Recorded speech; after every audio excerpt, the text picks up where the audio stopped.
Good morning. Good morning. I'm Reverend Teresa Rolk, the Minister of Pastoral Care. Thank you each for being present today as we celebrate the life of John Amberger. When someone within our circle of connections dies, we gather in community to grieve, to remember, and to celebrate a life we were connected to. We gather in show of support of each other, and particularly for John's family. We welcome the comfort that comes from being together. Being together creates a way for us to provide a space for healing, even in the midst of sorrow. Each of you come to this gathering with your own faith and personal beliefs that are sustaining and comforting. In this space, we recognize the diversity of experiences you each bring with you, and know that all are welcome here. In the Unitarian Universalist tradition, we begin gatherings by lighting a chalice. This is something that John experienced countless times, having been Unitarian and a member of this congregation since the 1960s. That's over 6 decades. That's a lot of chalice lightings. To light the chalice today, I invite Kelly Murray, John's grandson, to come forward as I read words by Christine Robinson. In our time of grief, we light a flame of sharing, the flame of ongoing life. In this time when we search for understanding and serenity in the face of loss, we light this sign of our quest for truth, meaning, and community. Thank you, Kelly. If you would all please rise in body or in spirit and join us in singing hymn 237, Gather the Spirit, in the gray hymnal. I'm sorry, 347. Got my numbers backwards.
Thank you. You may have a seat. I invite Reverend Julie to offer our first reading, a poem that John's wife, Dorothy, chose for today.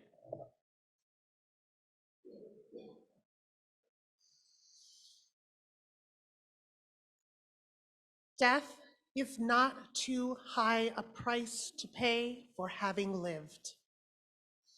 Mountains never die, nor do the seas or rocks or endless sky. Through countless centuries of time, they stay eternal, deathless. Yet they never live. If the choice were there, I would not hesitate to choose mortality.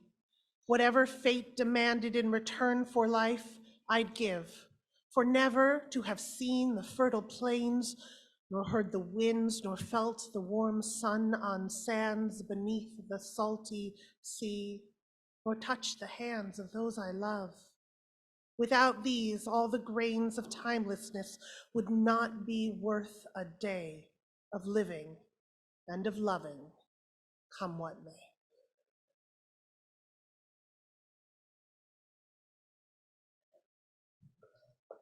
We will start now with a few remembrances from family. First, Madeline Amberger Valentine and Roman Amberger Valentine, John's grandchildren, will speak, followed by his daughter, Charlotte.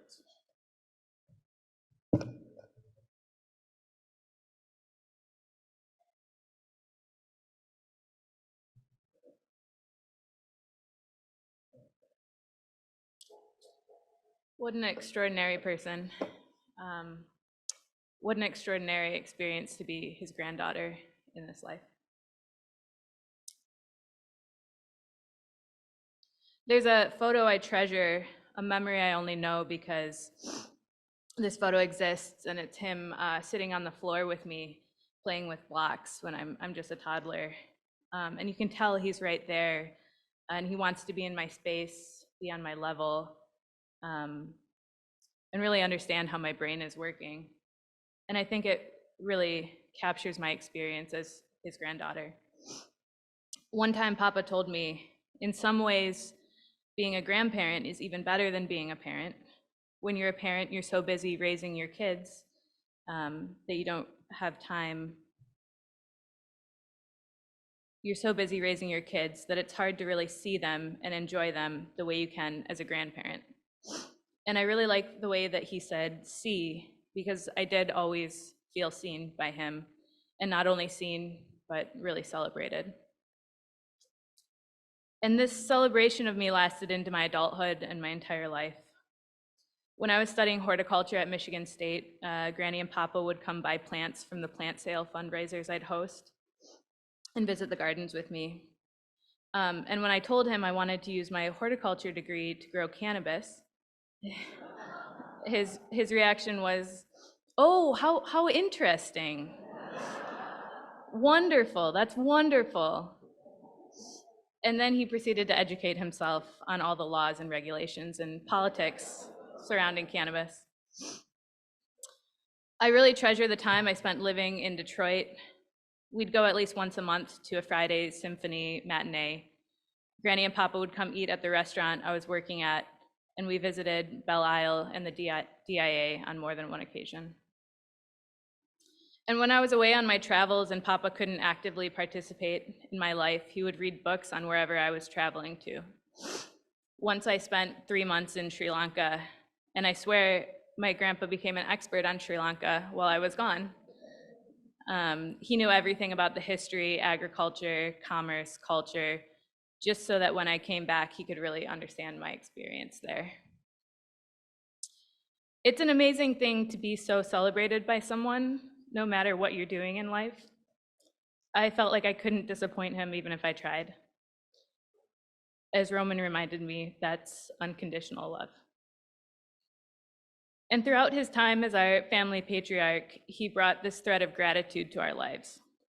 He'd always say, "We're so lucky. Our family is so lucky to have each other, and I'm so lucky to be your grandfather." My grandfather was such a special person, and today and every day for the rest of my life, I get to say, I am so lucky. I am so lucky to have been his granddaughter. And to see this room filled with so many people, I think I speak for everyone when I say we are so lucky. We're so lucky to have gotten to be a part of his life. Thank you.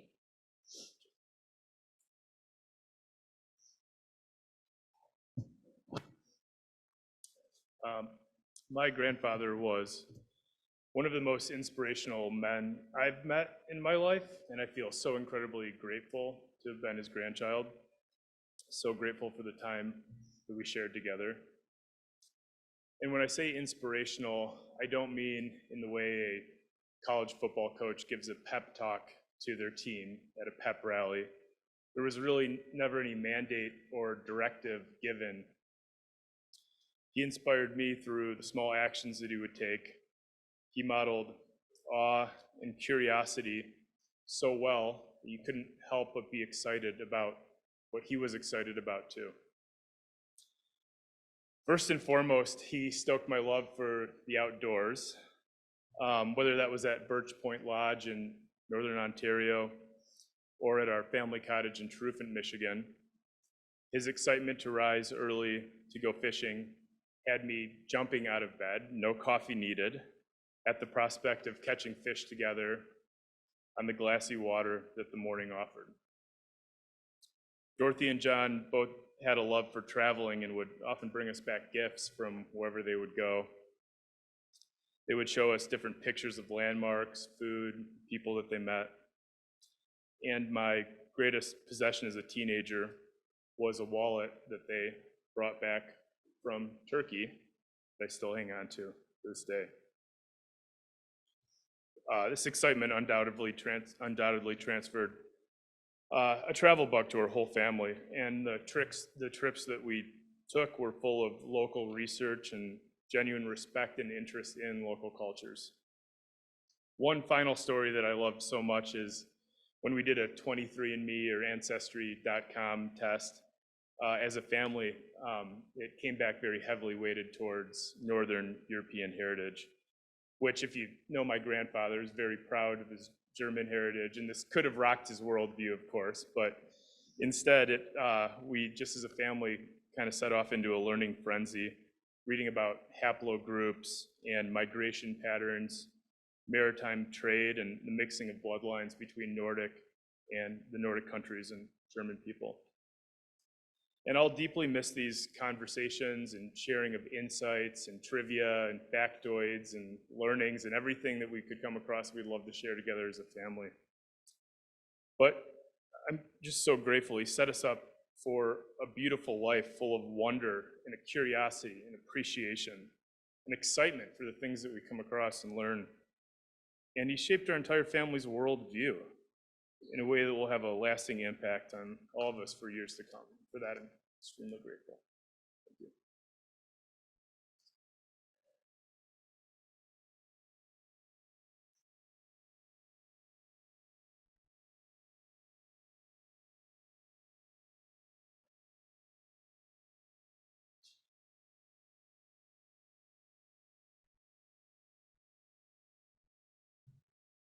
Hi, everyone. I had a great dad. He made my life so fun and safe. Our childhood was rich. We played sleeping giant, built with blocks, gave sack of potato rides. We hunted for worms at night in our backyard and went fishing in the morning. He built all manner of things with us and for us: bird feeders, tree forts, playhouses, swings, and a variety of homes for the many pets that we had. I remember the rat condo was a really cool thing. We traveled all over the United States and had wonderful camping vacations with other families. We gardened. He took us swimming, fishing, horseback riding, and ice skating. Many times after church, we would go to the DIA with its magnificent Diego Rivera court. You know, I always think, is it Rivera Diego or Diego Rivera? Did that ever happen to you? My mom and dad were very supportive. While I was a single mom, my parents spent a lot of time visiting us in Grand Rapids. When my brother was dying, Dad knew what to say to ease his despair. They reminisced about working on motorcycles together and building the deck on John's house. When I was diagnosed with Parkinson's, my dad said, "Tell me everything."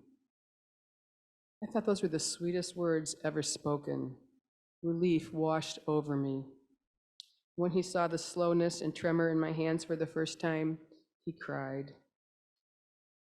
Dad was our family patriarch, creating a family culture that valued service to others, lifelong learning, and being present for each other. He instituted the annual Men and Boys Weekend at the cottage that created the opportunity to maintain and deepen relationships that would otherwise be lost due to the distance between our family. Dad taught us about our family history through storytelling. I loved hearing stories about being German immigrants, growing up on a farm, and his adventurous relatives in Germany. Some were cautionary tales, like Dad driving his father's car on the ice and nearly losing it as he drove off in a valley of ice. My grandmother giving all 5 kids a big cup of coffee with cream and sugar before school because coffee was so readily available in the US. Or saving their money to buy a horse, Tony, the sway-backed horse with one lung.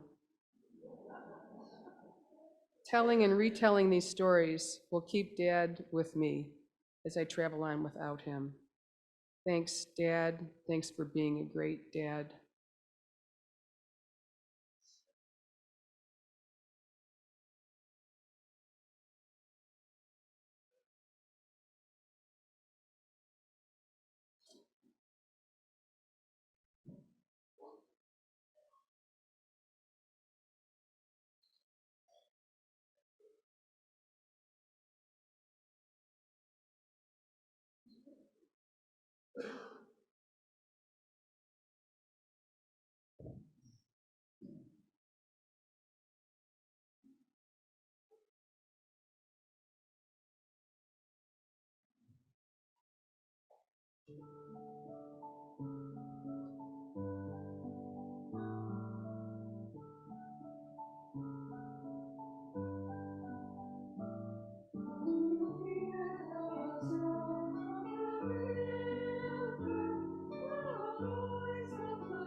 Thank you, choir, for that gift of music. Music was something that was so important to John.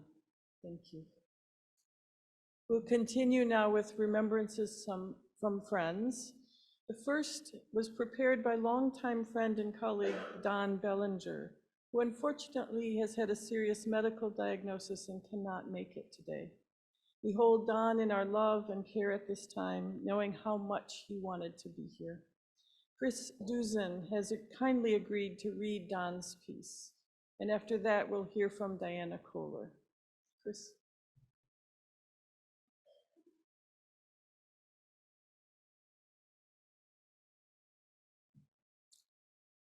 Don was a colleague of John's at SEMCOG.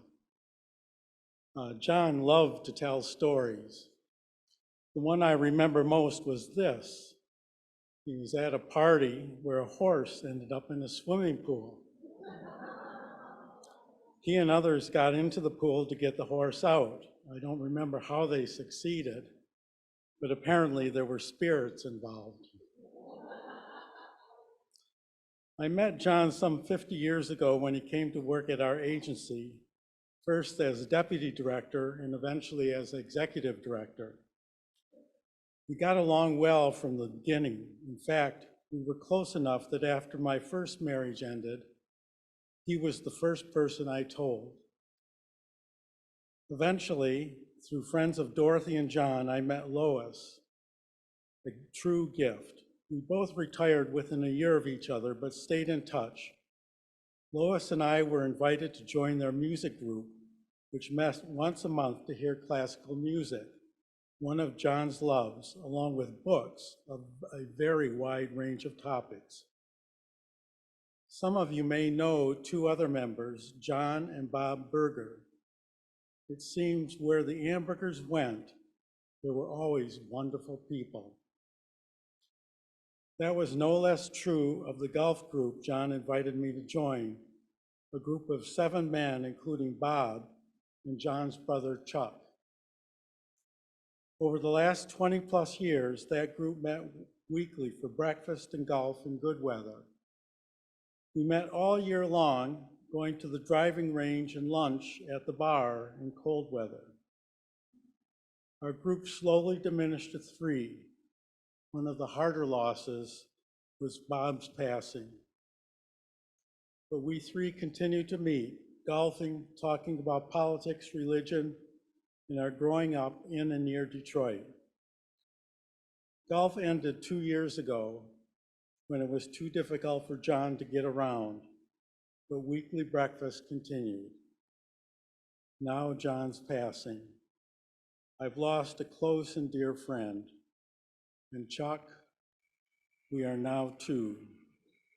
We will miss this gentle man.